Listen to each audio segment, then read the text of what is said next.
মনে কষ্ট নিয়েন না, মনে কষ্ট নিয়েন না, লজ্জা পাইয়েন না। এই তোমাদের যে ক্যামেরাগুলো তোমরা এখন ঘুরাবা না, কেমন একদম যেভাবে সেভাবে স্টিল থাকুক। আমি কাউকে লজ্জা দিতে চাই না। যাদের হাতে মোবাইল আছে বন্ধ করে দাও, 2 মিনিটের জন্য আবার তোমরা চালু করি, আমি একটা পরীক্ষা নেব। যাদের হাতে মোবাইল আছে তোমরা বন্ধ করে দাও। যেগুলো চলতেছে এগুলো তো কাউকে দেখা যাচ্ছে না। আমি যে প্রশ্ন করবো স্টেজের আশেপাশে আপনারা কেউ হাত তুলিয়েন না, কেমন? কারণ ওই ক্যামেরায় চলে আসবে তো।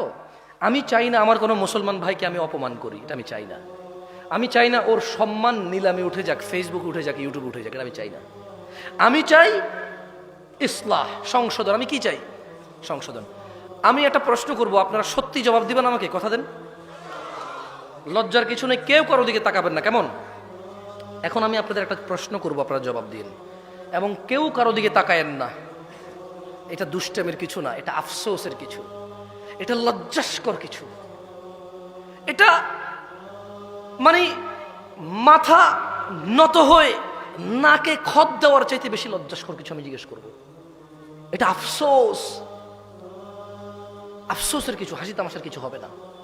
তবে আমি অনুরোধ করব, কেউ কারো দিকে তাকাবেন না, কেউ কারো দিকে ক্যামেরা করবেন না, সত্যি করে জবাব দিবেন। আমি শুধু ইসলাহের জন্য জিজ্ঞেস করতেছি, যারা যারা আজকে ঈশান নামাজ পড়েন নাই এখনো, রাতের বাজে 11:30, যারা যারা আজকে ঈশান নামাজ এখনো পড়েন নাই তারা তারা হাত তোলেন। কেউ কারো দিকে তাকায়েন না, কেউ কারো দিকে তাকায়েন না, সবাই নিচের দিকে, নিচের দিকে তাকান, নামান। ওয়াল্লাহি যা আমি দেখছি, আমি এই স্টেজ থেকে যা দেখছি, এরা যা দেখছে, তা যদি আপনারা সামনের যারা আছেন দেখতেন, লজ্জায় মাথা নত হয়ে যেত। এ হচ্ছে আমাদের ইসলাম, এ হচ্ছে আমাদের ইসলাম। বাবার লজ্জা করে না তার ছেলে বেনামাজি, শ্বশুরের লজ্জা করে না তার মেয়ের জামাই বেনামাজি, মেয়ের জামাই লজ্জা করে না শ্বশুর বেনামাজি, বড় ভাইয়ের লজ্জা করে না ছোট ভাই বেনামাজি, ছোট ভাইয়ের লজ্জা করে না বড় ভাইয়ের সামনে বেনামাজি। সমাজের চেয়ারম্যান মেম্বার নামাজ চলা অবস্থায় তার জনগণের সামনে সে বেনামাজি অবস্থায় বসে থাকে, অথচ সে জনপ্রতিনিধি। বিচারকের লজ্জা করে না ওই সম্মানজনক জায়গা থেকে সে বেনামাজি।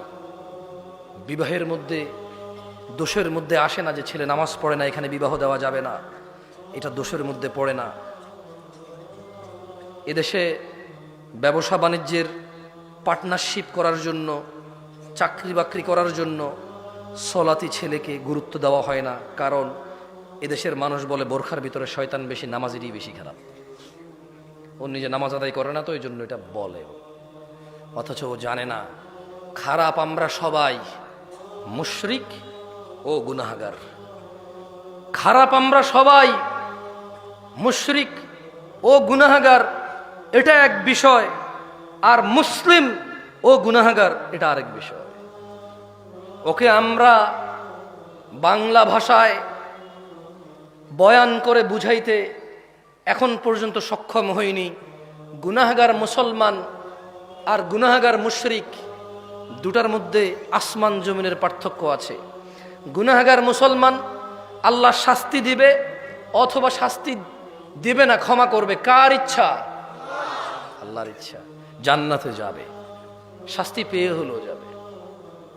আর বেঈমান গুনাহগার, কাফের গুনাহগার, মুশরিক গুনাহগার, ওর জান্নাতে যাওয়ার কোনো অবকাশ নেই। সলাত, নামাজ যে মধ্যখানের অন্তরায়, নামাজ যে মধ্যখানের অন্তরায়, এটা ওকে আমরা বুঝাইতে ব্যর্থ হয়েছি। ও সলাতকে সাপ্তাহিক অনুষ্ঠানে পরিণত করেছে। ও 5তলা মসজিদ এজন্য করেছে কারণ জুমায় জায়গা দেওয়া যায় না, ফজরের জন্য করেনি। ধিক্কার এমন পরিকল্পনাকারীর উপর। আমি জামশেদ মজুমদার বলি, সেই মনি, লজ্জা পাও তুমি। আমি ব্যক্তিগতভাবে বলি, লজ্জা পাওয়া উচিত তোমার।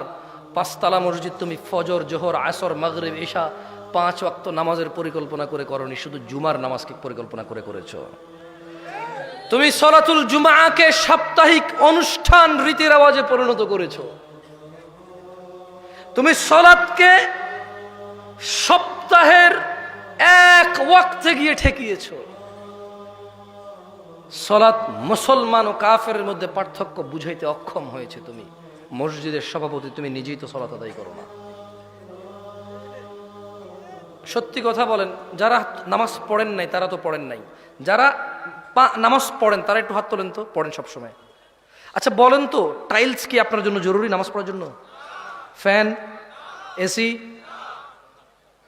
যারা সালাত আদায় করে এত দরকার না, মানে হইলে ভালো, গরম লাগে ফ্যান চললে বাতাস লাগবে, নালে ঘামা যাবে একটু কি। তো কার্পেট হইলে ভালো, নালে ওই যে সিরামিক শক্ত অথবা ফ্লোর শক্ত, হাঁটু অথবা ওই যে পায়ের, এটাকে কি বলে ভাই, পায়ের যে জায়গাটার নাম কি বলে, সরি টাকনু।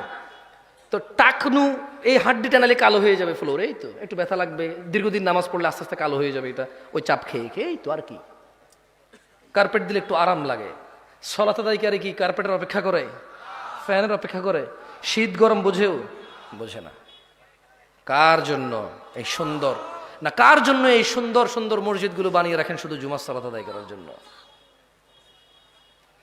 মুসলিমদের টাকা অপচয় করা ছাড়া কিচ্ছু না। বানান বানান, আল্লাহ তৌফিক দিকে একসময় ভরে যাবে ইনশাআল্লাহ, ভরে যাবে ইনশাআল্লাহ। কারণ দিন অনেকের কাছেই স্পষ্ট এখন, মাশাআল্লাহ। আমি এতটুকু বলতে পারি, আজকের দিনের মুরব্বীরা, আজকের দিনের যুবকদের অনেক ভুল দেখে। এগুলো হচ্ছে টেকনোলজি, মানে ওদেরকে দ্রুত করে দিছে, ওদেরকে কি করে দিছে, ফাস্ট করে দিছে। এছাড়া মুরব্বীদেরকে যদি আমি বলি বুকে হাত দিয়ে সত্য কথা বলেন তো, আপনার যুগের যেই জোয়ান পোলাপান ছিল, এখনকার যুগের পোলাপান কি অনেকেই দাড়ি রাখে না? বলবে যে হ্যাঁ, আগের তুলনায় এখন অনেক বেশি রাখে। এখন অনেক ছেলে পেলে, অনেক পয়সাওয়ালার ছেলে পেলে, অনেক স্মার্ট ঘরের ছেলে পেলে, অনেক জেনারেল ছেলে পেলে 5 ওয়াক্ত নামাজ পড়ে, দাড়ি রাখে, মাশাআল্লাহ। এরকম আছে এখন। এখন অনেক মানুষ দিন শিখতে চায়। একটা সময় মাহফিলে এত মানুষ, এটা কল্পনা করা যেত? কল্পনা করা যেত? মুরব্বীরা যারা আছেন, করা যেত না। এখন মানুষ চায়।